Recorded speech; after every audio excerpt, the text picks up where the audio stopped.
जी, बिहार क्या पूरे देश की धरोहर थी वो।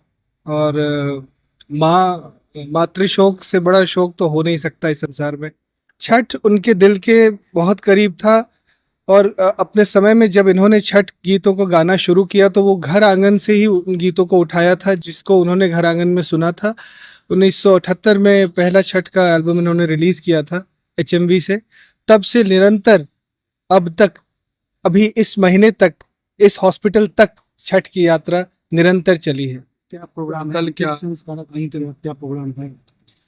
अब ये विचार हो रहा है कि उनकी इच्छा थी कि जहाँ मेरे पिताजी का सारा वो कर्म हुआ था, गुलवी घाट पटना, वहीं पे किया जाए। इस पर हम लोग विचार कर रहे हैं अभी। और यहाँ के जो सरकारी अफसर हैं उनसे भी विचार बात करके, त्रिशोक से बड़ा शोक तो हो नहीं सकता इस संसार में, वो शोक है। और मैं ये बात समझता हूँ कि हम परिजन हैं तो जो दुख हमें हो रहा है वो तो हमें होगा ही, हर किसी को होता है। पर वाकई में इनके जो श्रोतागण हैं, जो इनके फॉलोअर्स हैं, जो इनके चाहने वाले हैं, बहुत दुखी हैं।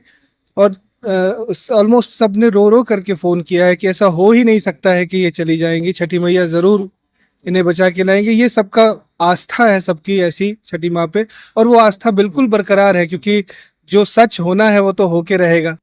उनको बहुत ज़्यादा परेशानी में आ चुकी थी शारदा जी, बहुत कष्ट में आ चुकी थी। सबकी प्रार्थना की बदौलत उनको अब वो शांति यात्रा पे चल दी हैं। उनकी आत्मा को प्रभु शांति प्रदान करे, इसकी प्रार्थना सब लोग करें। उनका निधन एक ऐसे समय पे हुआ है, छठ का महापर्व की शुरुआत हुई है, एक पर्याय बन चुकी थी छठ पर्व को लेकर। क्या कैसे याद कर रहे हैं? छठ उनके दिल के बहुत करीब था। और अपने समय में जब इन्होंने छठ गीतों को गाना शुरू किया तो वो घर आंगन से ही उन गीतों को उठाया था जिसको उन्होंने घर आंगन में सुना था। 1978 में पहला छठ का एल्बम इन्होंने रिलीज किया था एचएमवी से। तब से निरंतर अब तक, अभी इस महीने तक, इस हॉस्पिटल तक छठ की यात्रा निरंतर चली है। और उन्होंने जाते जाते भी दुखवा मिटाई छठी मैया, एक उपहार स्वरूप दिया था। आईसीयू से ये कहा था कि ये मेरा अंतिम उपहार है। इसके बाद क्या प्रोग्राम कल है? क्या संस्कार क्या प्रोग्राम है? अब ये विचार हो रहा है कि उनकी इच्छा थी कि जहाँ मेरे पिताजी का सारा वो कर्म हुआ था, गुलवी घाट पटना, वहीं पे किया जाए। इस पर हम लोग विचार कर रहे हैं अभी। और यहाँ के जो सरकारी अफसर हैं उनसे भी विचार बात करके तब हम लोग आगे बढ़ेंगे। पर जो होगा पटना में ही होगा। दिल्ली में भी अंतिम दर्शन के लिए पार्थिव शरीर को रखा जाएगा। मुझे लगता है कि इसमें दिक्कत होगी, क्योंकि पटना की यात्रा करना एक बहुत टीडियस काम है, पार्थिव को लेकर के जाना।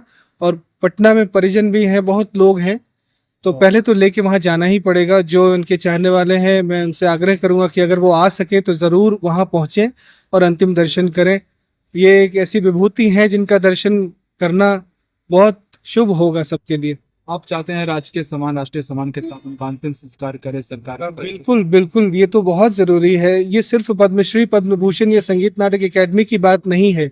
जो उन्होंने कमाया है, श्रोताओं का प्यार, अपनापन जो उन्होंने कमाया है, ये उनको अच्छा लगेगा। श्रोता इसे पसंद करेंगे, जनता इसे पसंद करेगी, सारी जनता इस चीज़ का बहुत सम्मान करेगी। अगर ये हो सके तो मैं जानता हूँ कि माँ की आत्मा जहाँ भी होगी वो बहुत खुश और बहुत उनको बहुत खुशी होगी इससे, अगर उनको राष्ट्रीय सम्मान के साथ विदा किया जाए। हम ईश्वर से प्रार्थना करेंगे, हाथ जोड़ के नमस्कार करेंगे और यही प्रार्थना करेंगे कि जो ईश्वर हैं उनकी आत्मा को शांति दें। और साथ ही साथ छठी मैया के लिए क्या ही कहना है। छठी मैया तो जो शारदा सिन्हा है उनके लिए तो काफ़ी अपने छाप छोड़ी गई है।